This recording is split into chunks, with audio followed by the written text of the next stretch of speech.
Hello friends, today we will talk about angina pectoris. Angina means chest, pectoris means pain. मतलब chest में pen होने की condition को हम एंजाइना पेक्टोरिस कहते हैं।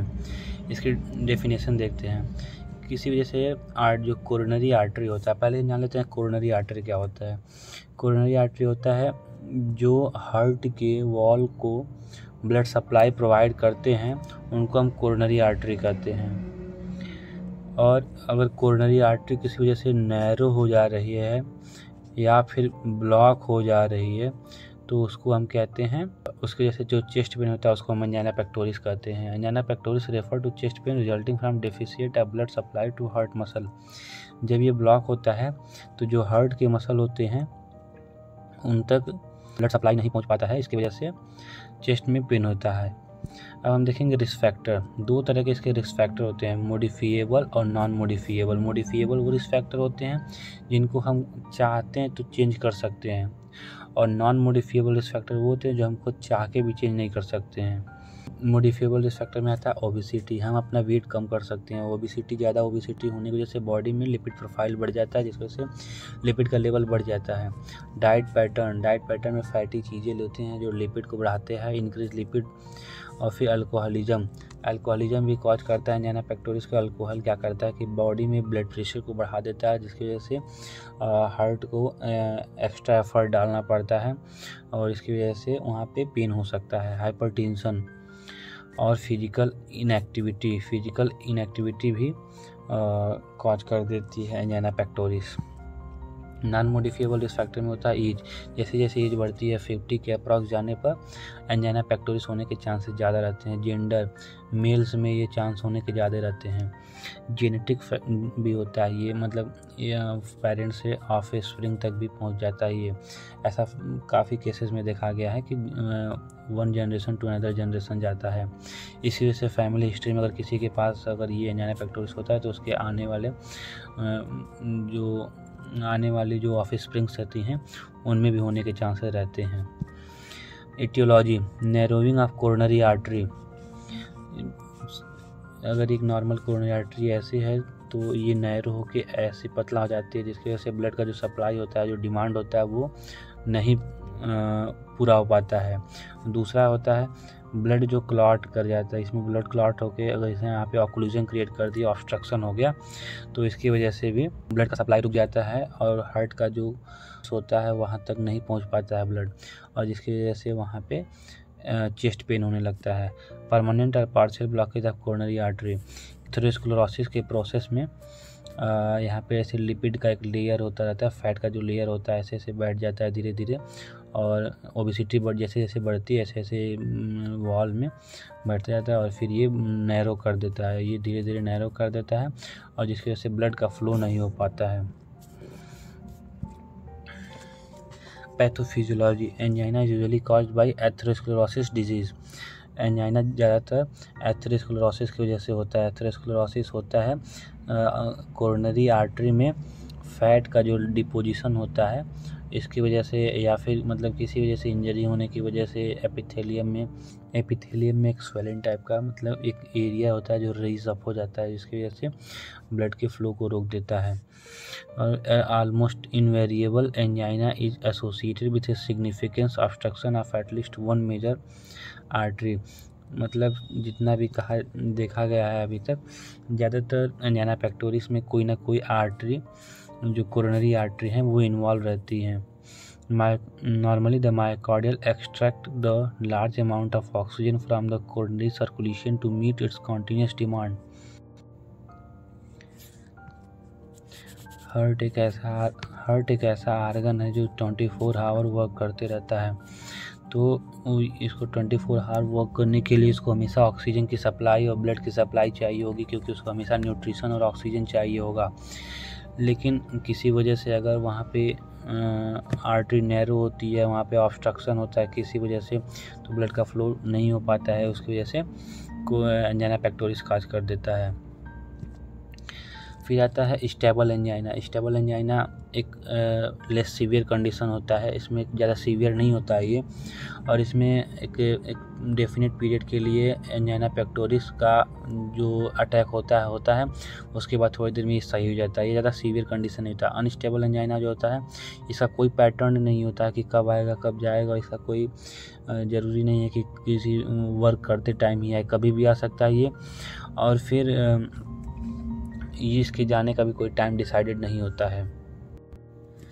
अब आता है वेरिएंट एंजाइना। किसी वजह से कोरोनरी आर्टरी स्टिमुलेट होता है जिसकी वजह से वहाँ पे स्पैस्म होता है, कोरोनरी आर्टरी में ऐंठन हो जाती है, जैसे कि अगर ज़्यादा ठंडी के मौसम में एकदम कॉन्स्ट्रक्ट कर जाता है या फिर कोई भी ऐसा स्टिमुलस मिलता है तो कोरोनरी आर्टरी जो होता है स्पैस्म कॉज कर देता है, उस ऐंठन की वजह से वो ब्लड सप्लाई रुक जाता है। Silent ischaemia. साइलेंट इस्केमिया होता है, इसमें धीरे धीरे ऐसा पता नहीं चलता है लेकिन धीरे धीरे वहाँ पे ब्लड का डिफिशियंसी होने लगता है हार्ट के मसल्स में, और ये धीरे धीरे वहाँ पे जो वहाँ के जो टिश्यूज़ होते हैं, जो वहाँ के सेल्स होते हैं, वो धीरे धीरे डेथ होने लगती है उनकी। फिर आता है इंट्रोडक्शन और रिफ्रैक्टरी एंजाइना। रिफ्रैक्टरी एंजाइना होता है कि एक बार एंजाइना पेक्टोरिस का अटैक आने के बाद कुछ टाइम तक उसका इफेक्ट देखने को मिलता है, क्योंकि वहाँ के कुछ सेल डेड हो जाते हैं जहाँ पे ऑक्सीजन की सप्लाई नहीं पहुँच पाती है, तो सेल डेड हो जाता है, तो उसकी वजह से उसका असर आने वाले टाइम में भी दिखता है। अब हम देखेंगे फिजिकल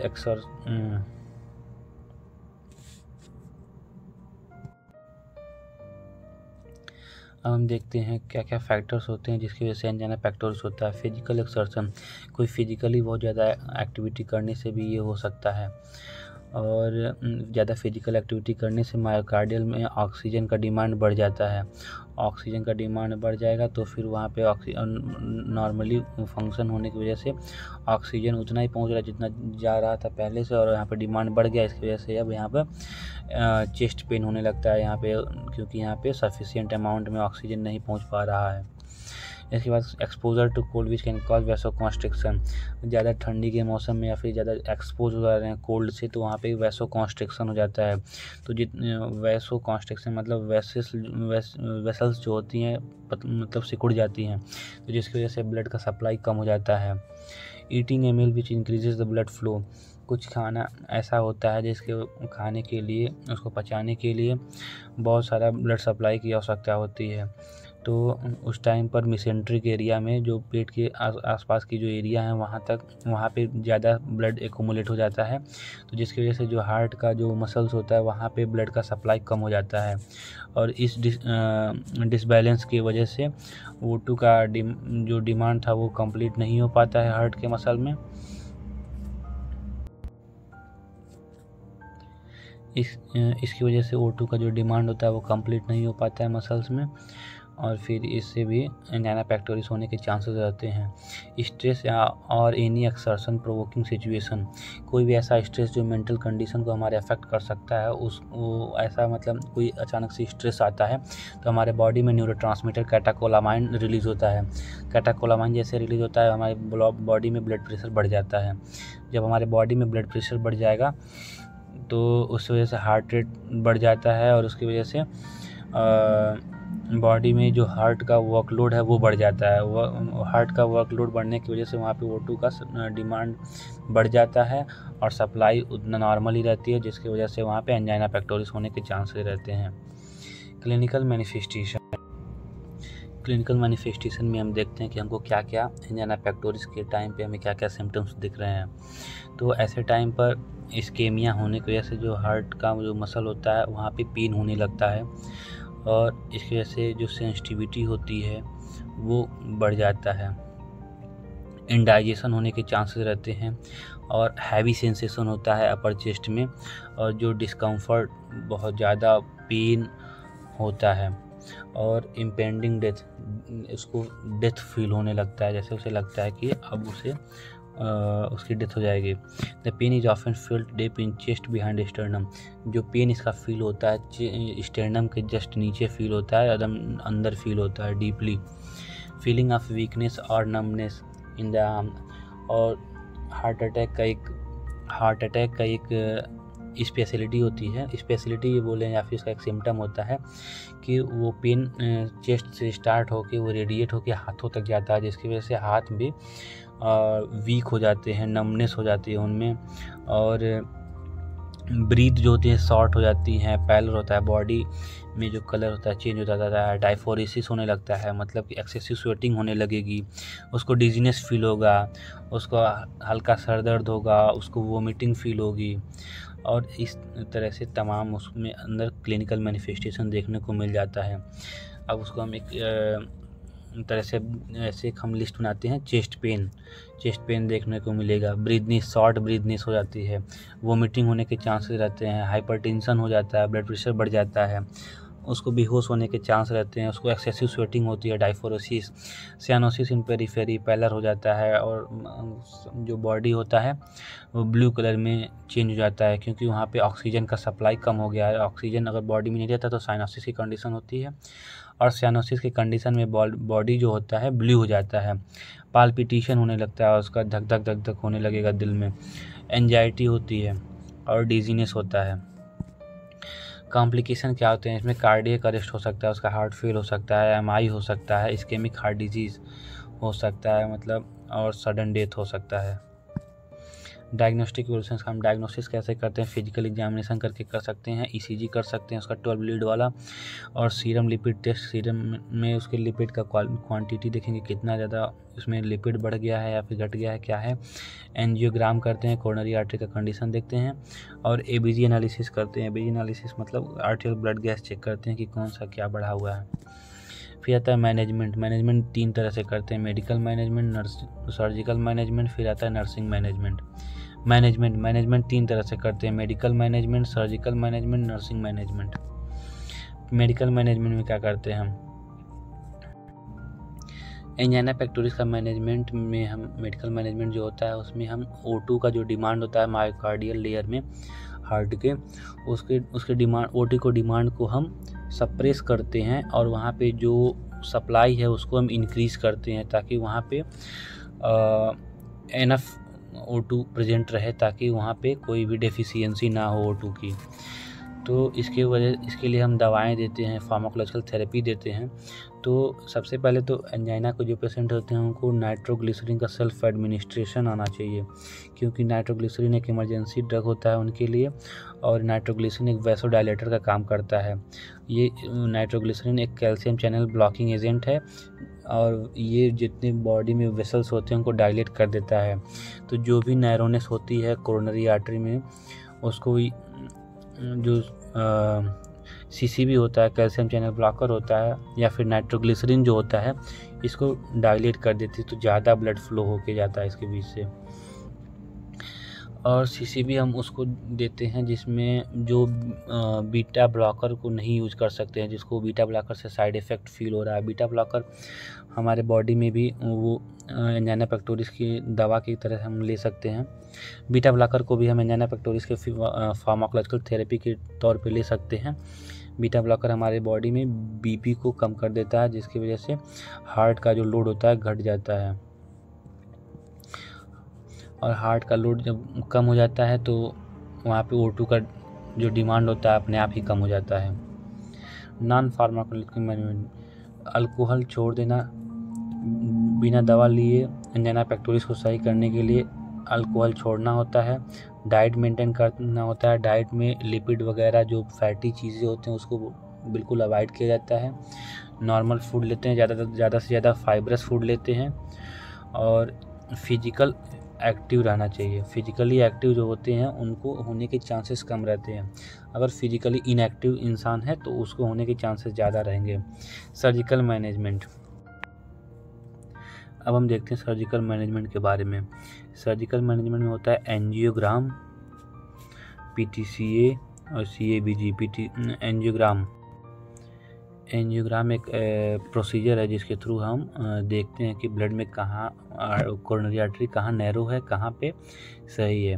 तो उसको चेक करने के लिए हमें ग्रॉइन रीजन से, या फिर रिस्ट में, या फिर नेक से हम एक कैथेटर एंटर करते हैं बॉडी में, और वो उसमें एक कैमरा इंक्लूड होता है जो कि अंदर का वो पूरा वो एक वीडियोग्राफी देता है, जिससे हमको पता चलता है कि अंदर कहाँ पे कॉन्ट्रैक्शन या फिर जो भी ऑब्लिटरेशंस हैं कहाँ पर वो प्रेजेंस है उसका।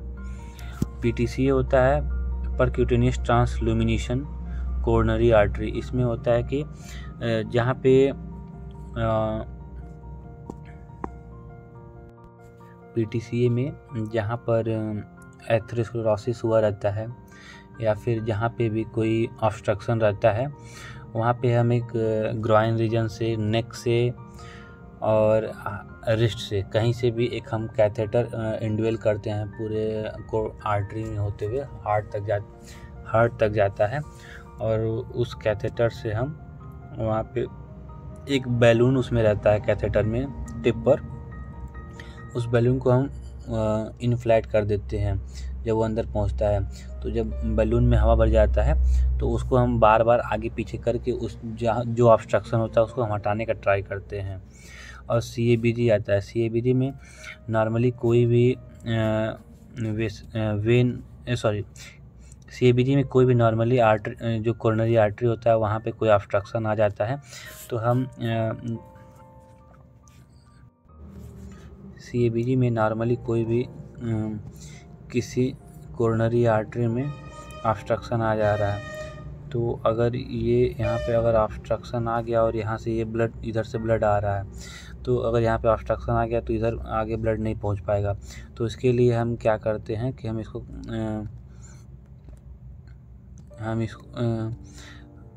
इसको हटा के यहाँ से हम एक पूरे बॉडी के किसी दूसरे हिस्से से हम एक आर्टरी को कट करके और यहाँ पे ला के जोड़ देते हैं ऐसे, ताकि ये ब्लॉकिंग ख़त्म हो जाए और ये ब्लड फ्लो चलता रहे इधर।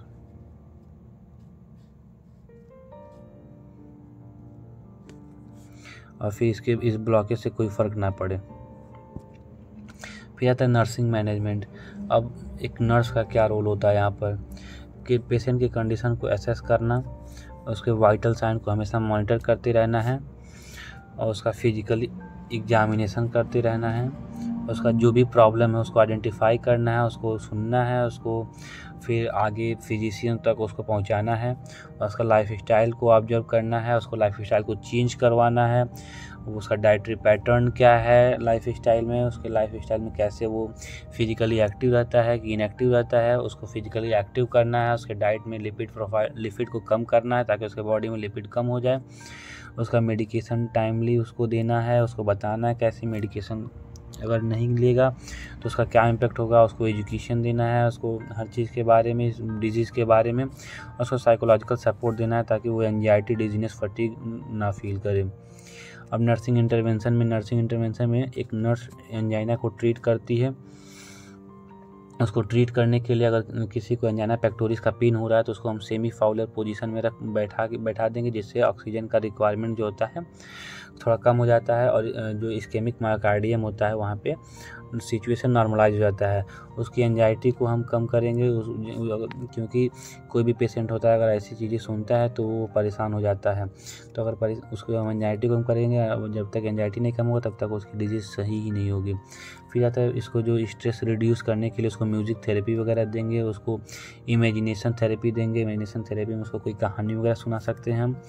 और फिर इसको प्रिवेंटिंग पेन, लास्ट में आता है प्रिवेंटिंग पेन को हम उसको पेन से उसको बचने के लिए हम उसको दवाएं देंगे, जैसे कि एनाल्जेसिक वगैरह हम उसको दे सकते हैं।